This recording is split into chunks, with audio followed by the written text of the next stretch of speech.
Welcome to the Happiest Place, where we explore how to win at life and achieve your deepest dreams. I'm Brandi Hudson, a performance coach and happiness expert.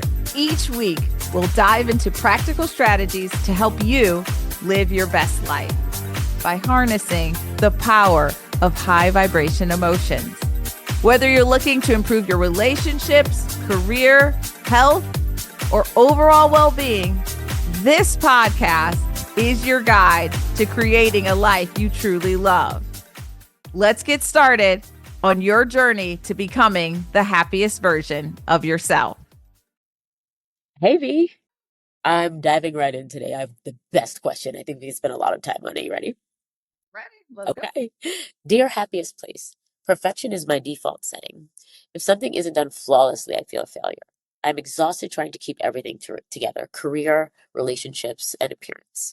How do I let go of perfection without feeling I'm lowering my standards? I Juicy.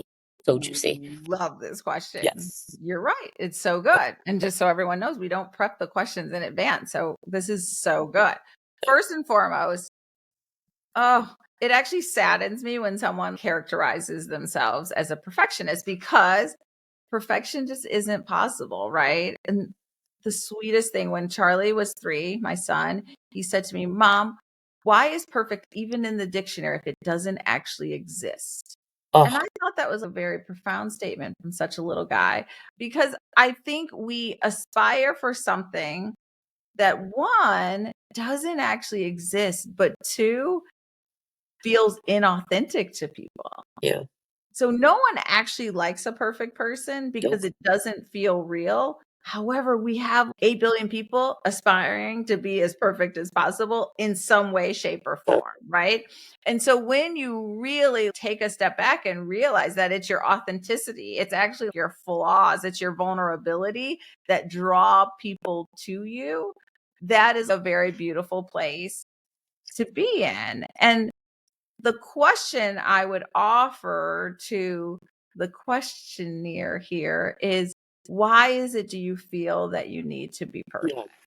Yeah. What has occurred in your life? And usually these things can stem from having a picture perfect parent, having a parent that expected us to be picture perfect, being constantly criticized when we made flaws, especially as a young child. And all of these things can contribute to us really, really, really wanting us to be perfect, right? And so it is exhausting, right? It's exhausting in multiple ways. It's exhausting because you're on a treadmill trying to achieve something that is Yeah. quite literally impossible. And two, it's exhausting because you're constantly being so hard on yourself So because you're going to fall short. when people say comparison is the thief of joy, I do think we are in a culture and a time where people look for frames of reference, right? They compare Mm. themselves to other people because either they feel a lack or there is something truly to aspire to. I love some of the greatest speakers. I'm so impressed by them. Some of the best readers, some of the greatest minds. I don't think that's perfection, but I think it is something to want to strive for. How is that different from feeling a failure if you don't even achieve that? Should there be examples? Should there be role models? Absolutely, right? I think that each and every one of us has a gift. Mhm. And that gift, because there's very few original ideas, has already been brought to the world in a different form by someone else. Yeah. And so you can look to other people, right? But you are looking to them as an example of how to fulfill their possibility and how you therefore could fulfill your own possibility. We should not be in this place of wanting to emulate someone else, wanting to be someone else, because we cannot be anyone else. We are all unique and we are meant to be in mastery of our own gifts, right? And that is where we should really sit in this world. And I think, it's a slippery slope to look at people who are excellent at what they do, right? And to hold them up as the standard. I was recently rereading Julia Cameron's book, The Artist's Way, which I've recommended multiple times. And in the book, what she says is, if you want to be Da Vinci, then compare yourself to the earliest forms of Da Vinci. We I can't compare ourselves to the mastery, right? Because just the rest of us, all of these humans go through this bell curve of life. There's steps, there's iterations, there's this redoing, there's this stepping back, reevaluating, and moving into. And so we want to give ourselves grace to be human and to enjoy the process, right? And the last thing I'll say about this, unless you want to, I mean, I know you'll probably build on it, but one thing I want to say is, there's also this really important opportunity to remind ourselves that life really is about the journey, right? So there will be these peaks and valleys, right? So the writer mentioned career and relationships and appearance, right? So there'll be times where you look your absolute best and you're like, I am killing it am right now. Right? I am her, right? I love that. And there will be a time where you get a promotion and that feels really good. And there will be time when your relationship is the model for the world and your girlfriends or guy friends are really on. yeah. But most of life is really just life. And so if we're constantly looking in the mirror and saying it's not good enough, it's not good enough, then all the little moments really add up to a life that isn't as full as it could potentially be. So the relationship piece is interesting to me, right? We talk a lot about ourselves as individuals. Relationships take two people.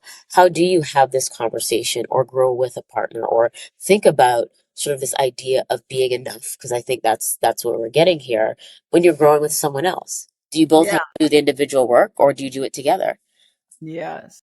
The former. Yeah. And so this is one of my unpopular opinions. If you guys read Oh, my I love that. Substack, which is also called The Happiest Place, I actually have a lot of unpopular opinions that really are a dissension from what mainstream people think. So someone asked me on Friday night, a dear friend, she asked me if when I go into companies, if I work with, teams, which I do, but do I do kind of these joint sessions around any conflict or challenging? And those are things that I am open to doing. However, I teach people and I deeply believe that it only takes one person to fix a relationship. And just to be clear, that one person is not the other person. Because some people are, yes, this Yeah, would guys, he's broken. they changed. And so we want to take all of our power back. All of my work is around empowering people to realize that they truly can have the life they want without anyone external to them being any different. And so what happens when we shift, when we grow, when we step into who we're meant to be in this lifetime, we either automatically pull people closer to us who are meant to be with us, or perhaps they will kind of not be with us for Yeah. the long haul. But we don't want to do work to make something work that may or may not be meant to work. And I said that on purpose, right? So we want to really get to this place of peace to know that what is meant for me, I will have, and what is not meant for me, I will not. And there need not be any forcing of anything, of relationships, of jobs, of weight, of eating, of drinking. All of those things are going to be right when we are right. This perception, the question ended in an interesting way. It says, "How do I let go of perfection without feeling I'm lowering my standards?" Where do you think the question asker is coming from when they're saying lowering my standards? Is that comparison piece again, you think? I think they believe that if something isn't perfect, It's not good enough. then it's not good enough. Right. And I mean, I think, there's those two quotes like, done is better than perfect, and And don't let good is the perfect be the enemy. enemy of the good. Don't let perfect be the Yes. enemy of the good. Everyone knows it. Yeah. Everyone knows these things, right? And so we have to realize that these issues aren't new, right? Humans have been grappling with these things for lifetimes, literally, right? And so our work is actually in the letting go of wanting to be perfect, the accepting that we are good enough, just as we are. And that even as we evolve, we will look back and be, I was good enough then and I am good enough now. And the worth doesn't change even as we shift, improve, heal, because our worth is intrinsic, right? And someone who is constantly trying to be perfect is aligning their worth with the outcomes, with the work, with their friendship, Yes. with if they have a partner, if they are thin enough, if they are beautiful enough, if their hair is perfectly done, if their makeup always looks good, right? So anytime we start to associate our worth externally, then we usually want it to be perfect because that is a reflection of who we think we are. And so when we get into this deep self-love, this deep self-acceptance, this knowing of our intrinsic worth, then we don't need to be perfect. And we actually realize it's okay to not be perfect. And it's actually better because people resonate with your imperfections at a far higher level than they resonate with your perfection because that isn't real. I want to come back to one of your unpopular opinions. Okay. A lot of, I think, these comparisons that people make or these standards that they see as sort of the perfection standard comes from what they're consuming. And I feel I remember one of your unpopular opinions was that sometimes you don't have to be as well informed. Correct me if I'm framing it in the wrong way. Let's tease that thread out for me. I really want to tease it out because you are one of my dear friends.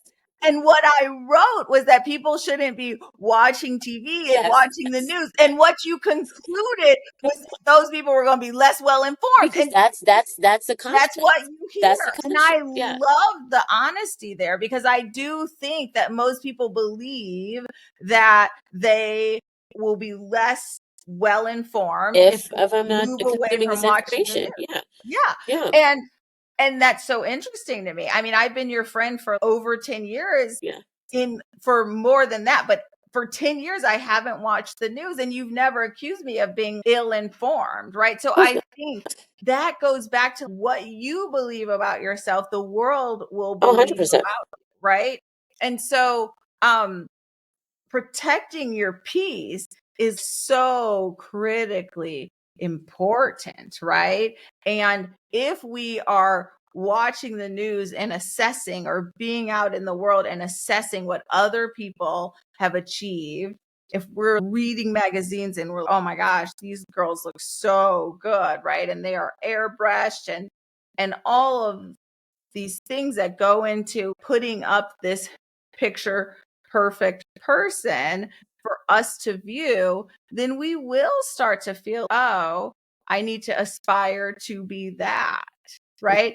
But the trickiest part about it, which I really want people to hold tight to, is that when you get there, you still won't feel whole because it's still not you.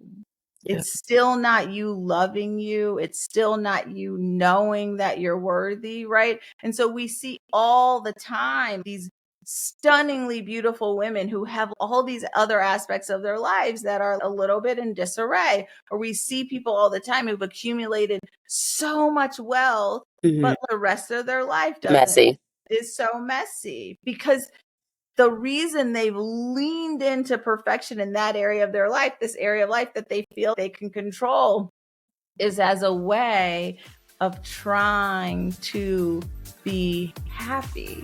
But happiness is an inside job. And the first step is to simply focus on you and knowing you are perfect in all your imperfections. And that's the happiest place to be. Thank you for tuning in to The Happiest Place. Remember, your dreams are meant for you, and you have the power to create the life you desire. Don't forget to send in your questions for future episodes. I'm here to help you on your path to happiness and success. Until next time, stay curious, take radical responsibility, and keep vibrating high.